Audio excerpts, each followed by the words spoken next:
নমস্কার বন্ধুরা, ইউনিক শিল্পীস কিচেনে আপনাদের সবাইকে স্বাগত। তো চলে আসলাম নতুন একটা রেসিপি নিয়ে। তো আজকে আমার রেসিপি হচ্ছে গোবিন্দভোগ চালের খিচুড়ি, আর সঙ্গে থাকছে আলুর দম, আর সঙ্গে থাকছে বেগুনি। তাহলে চলুন আর বেশি দেরি না করে রেসিপিটি শুরু করে নিই। দেখুন, এখানে আমি 1 কেজি মতো আলু নিয়ে নিয়েছি ছোটো ছোটো সাইজের। তো এখন ফেব্রুয়ারি মাস চলে এসেছে, ওই জন্য আলুর খোসাটা খুব বেশি ছাড়ানো যাচ্ছে না। তো ওইভাবে আমি একটা চাকু দিয়ে একটু খালি ভালো করে এভাবে ঘষে নিচ্ছি। আর একটু একটু খোসা থাকলে কোনো অসুবিধা নেই, ওইভাবেই খাওয়া যাবে, নতুন আলু যেহেতু। তো ওইভাবে খোসা ছাড়িয়ে আমি একটু ভালো করে ধুয়ে নিলাম। এবার আমি আলুগুলোকে সব সেদ্ধ করে নেব।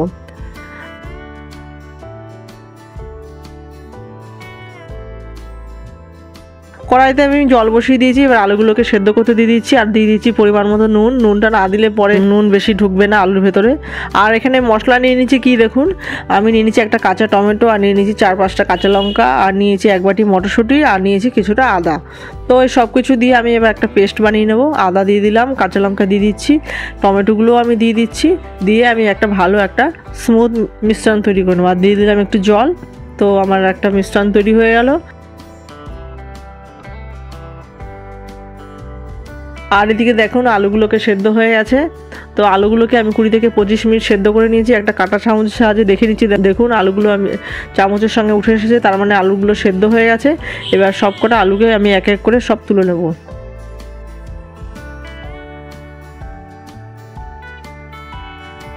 আলুগুলোকে সব তোলা হয়ে গেছে। এবার আমি কড়াইতে পরিমাণ মতো তেল দিয়ে দিচ্ছি। আমি এখানে দিয়ে দিলাম 5 টেবিল স্পুন সর্ষের তেল। আর ফোড়ন দেবো হচ্ছে দেখুন, এখানে নিচে 2টো শুকনো লঙ্কা, আর গোটা গরম মশলা, দারচিনি, এলাচ, লবঙ্গ 1 টুকরো 2 টুকরো করে, আর দিয়ে দিচ্ছি কিছুটা জিরে, আর 2টো তেজপাতা, আর শুকনো লঙ্কা। তো সব কিছু দিয়ে ভালো করে একটু 30 সেকেন্ড নেড়ে চেড়ে নেবো। তো লাল লাল হয়ে গেলে আমি যে মশলাটা করে রেখেছি মিক্সার মেশিনে, সেই মশলাটা আমি এর মধ্যে দিয়ে দেবো। তো দেখুন আমি তেলের মধ্যে মশলাটা দিয়ে দিয়েছি। এবার ভালো করে কষে নেব।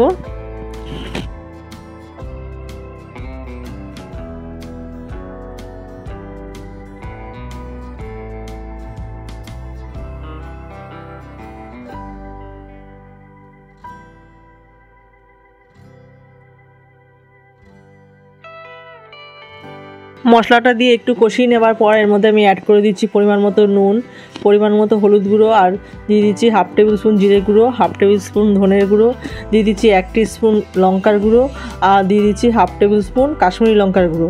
আর একটু দিয়ে দিচ্ছি মিক্সার মেশিনে যে মশলা করেছিলাম সেই মশলা একটু ধোয়া জল দিয়ে আর ভালোভাবে মশলাগুলোকে আমি কষিয়ে নেব।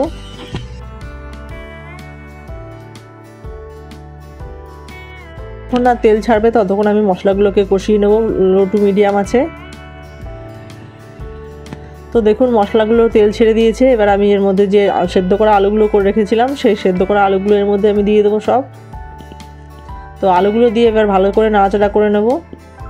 তো দেখুন আলুগুলোকে দিয়ে ভালো করে কষিয়ে নিয়েছি। এবার যে মটরশুঁটিটা রেখেছিলাম সেই মটরশুঁটিটাও এর মধ্যে দিয়ে দিচ্ছি। মটরশুঁটিটা দিয়েও একটুখানি কষিয়ে নেব। তো সব কিছু আমার কষানো হয়ে গেছে। আর এখানে দেখুন আমি দিয়ে দিচ্ছি 3টে কাজু বাদাম নিয়েছি, আর কয়েকটা চাল মগজ নিয়েছি। তো এটাকে আমি ভালো করে একটু বেটে নেব। তো নিরামিষ আলুর দমে বা অনুষ্ঠান বাড়ির আলুর দমে একটুখানি চাল মগজ কাজু বাদাম বাটা দেয়, তো খেতে একটা আলাদা স্বাদ আসে। তো দেখুন কাজু বাদাম চাল মগজ আমার বাটা হয়ে গেছে। এবার আমি দিয়ে দিচ্ছি আলু কষার মধ্যে।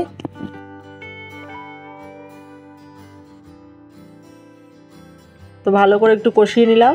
এবার দিয়ে দিচ্ছি 1/2 টেবিল স্পুন চিনি।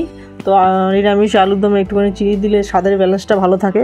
আর একটু নুন কম হচ্ছে আমার মনে হলো, তাই একটুখানি নুন অ্যাড করে দিলাম। তো আপনারা আপনাদের স্বাদ অনুযায়ী নুন দিয়ে নেবেন। আর কষানো হয়ে গেছে। এবার আমি দিয়ে দিচ্ছি গরম জল। পরিমাণ মতো আমি গরম জল দিয়ে নিলাম। তো যেহেতু খিচুড়ি দিয়ে খাবো, গামা একদম শুকনো শুকনোই করবো, খুব বেশি জল দেবো না। তো এইটুকু জল আমার লাগবে আমি আলুটা আর একটু সেদ্ধ হওয়ার জন্য বা একটু মাখা মাখা হওয়ার জন্য। আর এখানে দেখুন আমি একটা ভাজা মশলা বানাবো, তার জন্য আমি এখানে দেখুন নিয়ে নিয়েছি 1/2 টেবিল স্পুন জিরে, 1/2 টেবিল স্পুন ধনে, আর 3টে শুকনো লঙ্কা, আর 4টে এলাচ, 4টে লবঙ্গ, আর একটু 2 টুকরো দারচিনি। সব মশলা দিয়ে ভালো করে আমি একটুখানি ভেজে নেব। আগে দারচিনি, এলাচ আর শুকনো লঙ্কাটাকে একটু ভেজে নিলাম, তারপরে জিরে আর ধনেটা দিয়ে দিলাম। এবার একটু ঠান্ডা হতে দেবো, তারপরে একটা মশলা করে নেবো। এই মশলাটা খিচুড়ি বা আলুর দমে খেতে খুব ভালো লাগে। আমি খিচুড়ি আলুর দমে দুটোতেই এই মশলা অ্যাড করব। তো দেখুন মশলাটা আমার হয়ে গেছে। এবার দেখুন আলুর দমটা আমার প্রায় হয়ে গেছে। আলুর দমটা আমি 10 থেকে 15 মিনিট ঢেকে রেখেছিলাম। তো দেখুন আর জলটাও শুকিয়ে গেছে, গ্রেভি গ্রেভি হয়ে গেছে। এবার নামানোর আগে আমি দিয়ে দিলাম 1/2 টেবিল স্পুন যে ভাজা মশলাটা করে রাখলাম সেই ভাজা মশলা, আর দিয়ে দিচ্ছি 1 চামচ ঘি, আর নামানোর আগে দিয়ে দেবো কিছু কুচনো ধনেপাতা। তো হয়ে গেল আমার পুরোপুরি আলুর দম। এবার নামিয়ে নেব।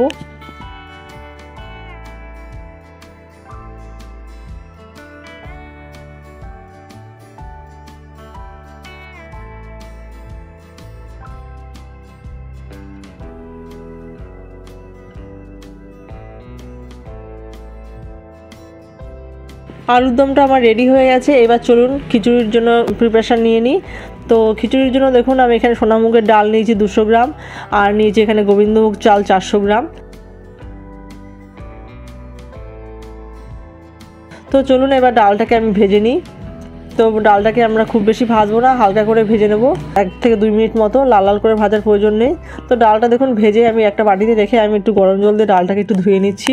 ডালের মধ্যে অনেক পাউডার থাকে, তো যার জন্য ডালটাকে একটু ধোয়ার প্রয়োজন আছে। ওই জন্য ডালটাকে আমরা একটু ধুয়ে নিচ্ছি। দেখুন একবার ধুয়ে জলটা ফেলে দিলাম, তো আরেকবার ধুয়ে ডালটাকে জল ঝরাতে দিয়ে দেবো। তো গরম জল দিয়ে আমি ডালটা ধুলাম, তাহলে ডালটা ভালো সেদ্ধ হবে। আর এদিকে গোবিন্দভোগ চালটাও আমি একটু ধুয়ে নিচ্ছি একবার মতো, খুব বেশি ধোয়ার প্রয়োজন নেই, একবার ধুলেই যথেষ্ট। তো গোবিন্দভোগ চাল একটা সেন্ট থাকে, তো বেশি ধুলে সেন্টটা নষ্ট হয়ে যাবে। তো দেখুন ডালটাকে আমি জল ঝরাতে দিয়ে দিয়েছি, আর এদিকে চালটাও আমার জল ঝরাতে দিয়ে দিয়েছি। আর এদিকে দেখুন খিচুড়ির জন্য আমি মশলা নিয়ে নিয়েছি, একটা টমেটো, আর কিছুটা নিয়েছি আদা বাটা, আর নিয়েছি কিছুটা কাঁচা লঙ্কা বাটা। তো আদাটা একটু বেশি নিয়েছি, খিচুড়ির মধ্যে একটু আদার সেন্ট হলেই বেশি ভালো লাগে। আর এখানে দেখুন তেল নিয়ে নিয়েছি 3 টেবিল স্পুন সর্ষের তেল, আর ফোড়নে দিয়ে দিচ্ছি দেখুন 4টে তেজপাতা নিয়েছি, 2টো শুকনো লঙ্কা, আর কিছুটা পাঁচফোড়ন আমি ফোড়ন দিয়ে দিলাম। তো একটু লাল লাল হয়ে গেলে তারপরে যে আদা কাঁচা লঙ্কা বেটে রেখেছি সেটা এর মধ্যে আমি অ্যাড করে দেবো। তো ফোড়নটা লাল লাল হয়ে গেছে। এবার দেখুন আদাটা দিয়ে দিলাম, আদা বাটাটা একটু 30 সেকেন্ড ভেজে নেব। তারপরে লঙ্কা আর টমেটোটা দিয়ে দেবো।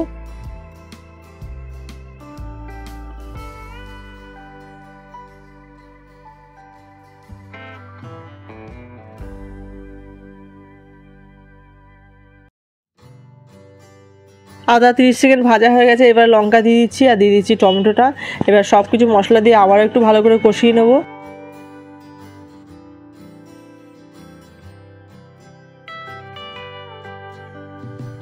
মশলাগুলো এদিকে কষানো হতে থাকে, এদিকে আমি আরেকটা শুকনো মশলা অ্যাড করে নিই। এখানে দেখুন একটি বাটিতে আমি নিলাম পরিমাণ মতো নুন, আর নিয়ে নিচ্ছি পরিমাণ মতো হলুদ গুঁড়ো, আর এখানে নিয়ে নিচ্ছি 1/2 টেবিল স্পুন জিরের গুঁড়ো, 1 টিস্পুন লঙ্কার গুঁড়ো।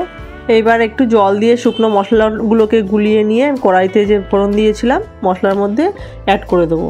তো এবার সব কিছু দিয়ে আবারও ভালো করে একটু কষিয়ে নেব। মশলাগুলো আমার কষানো হয়ে গেছে। এর মধ্যে দেখুন 1 চামচ আমি চিনি দিয়ে দিলাম। তো খিচুড়িতেও একটু চিনি দিলে ভালো লাগে খেতে, মিষ্টি মিষ্টি হবে বেশ। তো এবার দেখুন মশলাগুলো সব আমার কষে গেছে। এবার এর মধ্যে যে ভাজা মুগ ডালটা রেখেছিলাম ধুয়ে জল ঝরাতে দিয়েছিলাম সেই ডালটা দিয়ে দিলাম। তো ডালটা দিয়ে একটুখানি কষিয়ে নিলাম 1 মিনিট মতো। তারপরে আমি যে চালটা ধুয়ে রেখেছিলাম সেই চালটাও দিয়ে দিচ্ছি। এবার সব কিছু দিয়ে আবারও আমি একটু কষিয়ে নেব। তো চাল আর ডাল ভালো করে মিশে যাবে, আর খুব আলতো হাতে চালটাকে নাড়াতে হবে। খুব বেশি জোরে নাড়ালে চালগুলো ভেঙে যেতে পারে। তো খুব সাবধানে চাল আর ডালটাকে ভালো করে কষিয়ে নিতে হবে। তো 3 মিনিট মতো চাল আর ডাল কষিয়ে নিচ্ছি। একটু হলুদ আমার কাছে কম মনে হলো, তো আরেকটু হলুদ দিয়ে নিলাম। তো এবার আবার একটু কষিয়ে নিচ্ছি। তো কষানোর পর আমি পাশে একটা হাঁড়িতে গরম জল করে রেখেছি, সেই গরম জল আমি এর মধ্যে অ্যাড করে দিচ্ছি।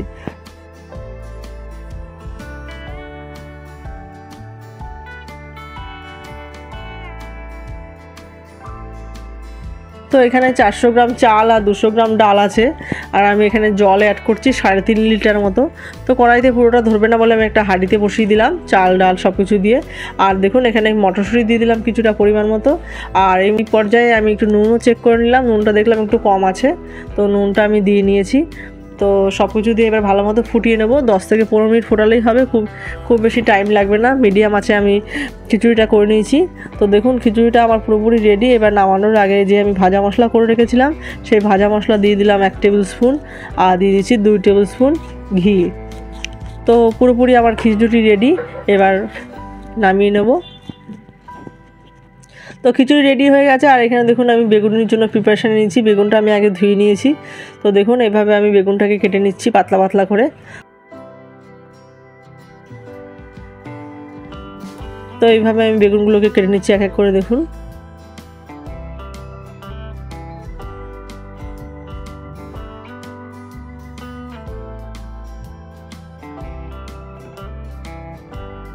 বেগুনগুলো সব আমার কাটা হয়ে গেছে। আর এখানে দেখুন একটুখানি মিশ্রণ তৈরি করে নিচ্ছি বেগুনির জন্য। তো এখানে আমি নিয়ে নিলাম 4 টেবিল স্পুন বেসন, আর নিয়েছি 2 টেবিল স্পুন চালের গুঁড়ো, আর নিয়ে নিচ্ছি সামান্য একটুখানি বেকিং সোডা, আর নিয়ে নিচ্ছি পরিমাণ মতো নুন, আর এর মধ্যে নিয়ে নিচ্ছি কিছুটা কালো জিরে, আর নিয়ে নিচ্ছি একটুখানি হলুদ গুঁড়ো, আর নিয়ে নেবো একটুখানি লঙ্কার গুঁড়ো। এবার সব কিছু শুকনো উপকরণ ভালো করে মিশিয়ে নিচ্ছি আমি। তো এবার জল দিয়ে ভালো করে সুন্দর একটা মিশ্রণ তৈরি করে নেবো। তো খুব বেশি পাতলা করব না, আবার একেবারে ঘনও করব না, মিডিয়াম একটা মিশ্রণ তৈরি করে নেব। তো দেখুন আমি ভালো করে একটু ফেটিয়ে নিচ্ছি। যত বেশি ফেটাবে তো বেগুনিটা তত টেস্টি হবে এবং ক্রিস্পি হবে, খেতেও ভালো হবে। তো দেখুন মিশ্রণটা আমার তৈরি হয়ে গেছে। এর মধ্যে আমি অ্যাড করে দিলাম কিছুটা ধনেপাতা কুচি। এবার একটু হাত দিয়ে আমি একটু মিশ্রণ তৈরি করে নিলাম। এই দেখুন মিশ্রণের ঘনত্বটা ঠিক এরকম হবে। তো এবারে এক এক করে বেগুনিগুলো আমরা সব মিশ্রণের মধ্যে লাগিয়ে ভেজে নেব। তো দেখুন বেগুনিগুলোকে আমি মিশ্রণের মধ্যে লাগিয়ে নিয়েছি। এবার কড়াইতে আমি তেল গরম করতে দিয়ে দিয়েছি। এবার আমি বেগুনিগুলোকে এক এক করে সব ছেড়ে দিচ্ছি।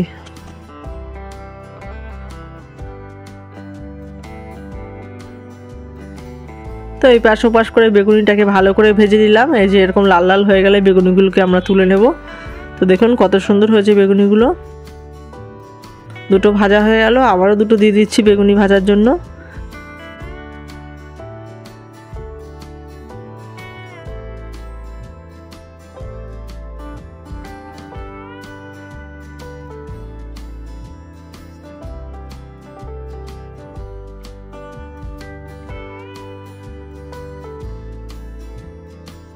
সব বেগুনি ভাজা আমার কমপ্লিট, খিচুড়িও কমপ্লিট, আর আলুর দমও কমপ্লিট। এবার গরম গরম পরিবেশন করুন খিচুড়ি, বেগুন ভাজা, আলুর দম।